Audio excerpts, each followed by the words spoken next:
Hi everyone, my name is Chris, and welcome to Anime Debate. This week we're going to debate the topic of what are the most underrated anime of all time.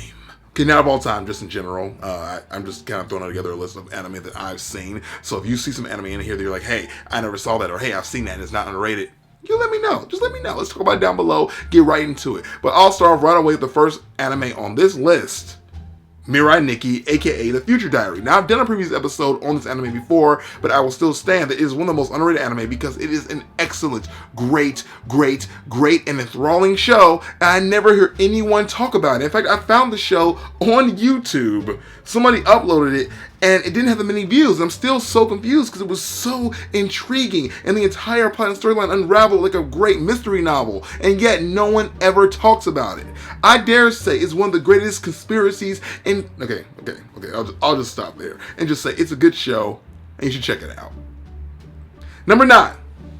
Elfen Lied. Now, I know a lot of people talk about this because it's so violent and has a lot of fan service, but I just don't hear people talk about how good the storyline was. I never hear people talk about how great the show was. Like, it was a really good show. Yes, it was hard to watch sometimes, but I still feel like when you watch the episodes, and I think her name was Lucy. My brain is very loose on this show. It's been several years since I've seen it, but I believe her name was Lucy. Whenever she would go into her evil clone mode, it was so freaking scary because you saw her in her innocent mode and it was like, oh, okay, she's sweet, she's not trying to do this, she's not trying to be evil, but then she would lose all control and it would be horrifying, absolutely horrifying. And you should know about this show because it's good, but again, it's very fan servicey and it's very violent, so if you have a very squeamish stomach, stay away from this show. Number 8. Deadman Wonderland, another show that has been on Anime Debate before. It has a great plot, great action, it unravels beautifully, and the only thing bad I can say about it is the ending kind of sucks, but if you go back and read the manga, you'll love it. It just didn't get a chance to get finished, and I still don't know why, because it was a popular manga at the time, but the show just didn't do well in Japan, and I still think that if more people watched it and gave it support here, it would have a chance. So many shows that didn't do well in its original release in Japan, they do awesome in America, wind up getting revived somehow because they see that there's still like money to be had. So this show should be one of those shows where you really get up in arms and go, hey, I want to see the rest of this show, I want to see what was meant to happen, and I want to see all those turn events the manga played out. So I'm just telling you right now, Deadman Wonderland is a show that you want to get behind and really bring full force with an American dollar so the Japanese want to holla. Oh yeah. Number 7. Ah My Goddess. Woo-hoo-hoo. This is one of those old school anime that it's not really old school, but it's old school to me. It's one of the anime that really got me into the genre. It wasn't a shonen, it was more of a harem anime, but it was still really good. I got really into the characters and really into the love story, and it still hurts me. And it's not a spoiler, I'm just gonna tell you, it still hurts me to this day that those two characters in the show didn't ever really get together. They just kind of hinted at the entire time. But watching them play out their daily lives was actually really exciting. And that's one thing I can say about this show, is that it was never boring. There was a lot of fighting. There wasn't. But it was still interesting. Oh My Goddess. Go check it out. Number 6. Dragon Ball. Now, we're not talking about Dragon Ball Z, not talking about Dragon Ball Super or GT. Okay, GT wouldn't even be on this list at all. Let's be real here. But talking about the original Dragon Ball. So many DBZ fans don't even know there was a series before it, but there was, and it was actually better, in my opinion, than Dragon Ball Z will ever be. Better storytelling, much better comedy, and much better fights. The fights in this show were so good because you didn't know that Goku was going to win every time. You didn't have the Super Saiyans. You didn't have all these power-ups. They didn't exist yet. You just had good old-fashioned knock-down, drag-out fights. The fight between Piccolo's father, if you will, and Goku when he's a kid is one of the best fights in anime history. And I'm going to stand behind that. There's a point in this freaking fight that Goku used the Kamehameha wave with his feet. His feet. You don't see that kind of thing anymore. It has so much creativity and so much fun and still a lot of drama and very enthralling, suck you in, you can't turn away fights. Go back and watch this series. You won't be let down. It will start off slow at first. It will take you on an adventure. But once you get hooked in, you won't be able to turn back.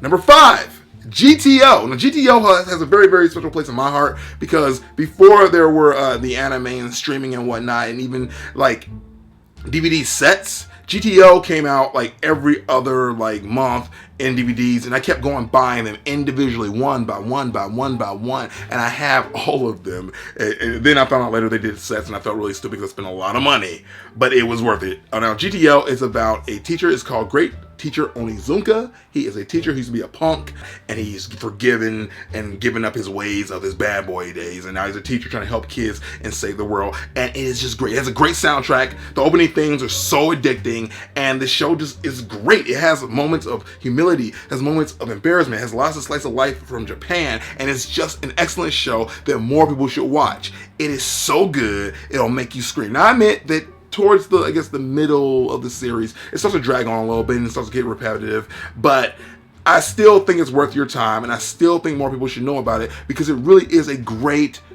show and does a lot of things that we love today in other anime, but better.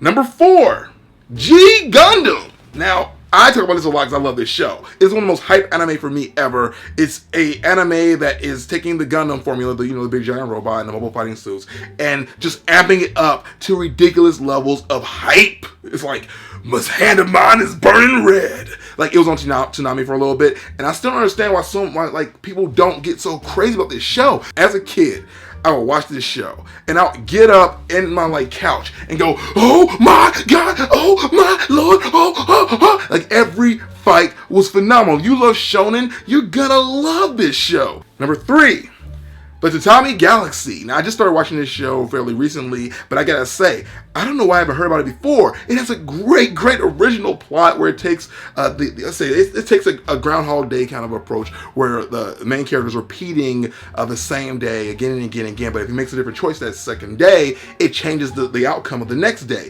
and it's just so freaking good. Like, yes, it does get repetitive after a while, but I'm telling you that you will have to just zero in and enjoy the amazingness that is this show. It has great visuals. It has one of my favorite opening themes of all time. And again, that plot, though.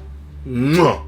Number 2, Ronin Warriors. And it's around that same era that there was Voltron and whatnot. It had that same kind of take. It had the same take where you get the power-up modes and you get like a new set of armor, and the characters are really cool. And I'm just saying, like, this is one of those classic anime that I feel like more people should talk about because it just set up the entire genre to be amazing later. I still don't understand why more people don't talk about this now. I get it, it's old, but Dragon Ball has been around for like, what, 20 years? And yet people still give that so many accolades. But I don't know, maybe I'm wrong. You guys let me know if you think the Ronin Warriors holds up over time. Let's talk about it down below. But we got one more to go before we wrap this video up. Let me just thank you guys really quick before I finish this up, because you guys have been amazing with this anime debate show. You've given it so much love, and I was want to say, let me know down below if you want to see me debate anything next, any topics, any shows. Put them down there, and I will consider them, and we will get into it. All right, so the last anime on this list is one of my favorites, one that I think a lot of you guys will agree with. It is severely underrated, but it's still a great show.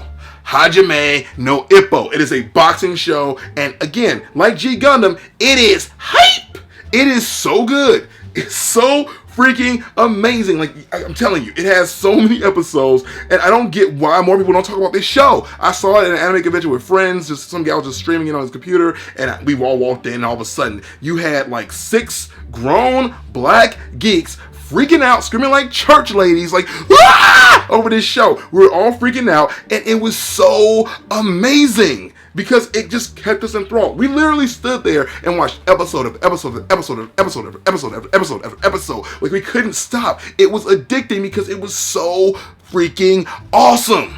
Hajime no Ippo just carries out plot like no one's business. It does the same kind of deal as like the Pokemon shows, or rather Yu-Gi-Oh! Really, where it kind of narrates what's happening and then things just kind of carry out. It's still super awesome. And the first time you see that Dempsey roll, you will lose your mind, I promise you. But I think that not enough people talk about this show, and not enough people give it the credit that it deserves, much like everything else on this list. So what do you guys think? I'll ask you once again. What are your most underrated anime, and how do you feel about this list? Let's get into it, and I'll see you guys next time on Anime Debate, Wednesday, here on YouTube. Also, see you guys Thursday, though, for something weird, and then Monday for Nerd Motivation. Thanks a lot, guys. Ever use teleport.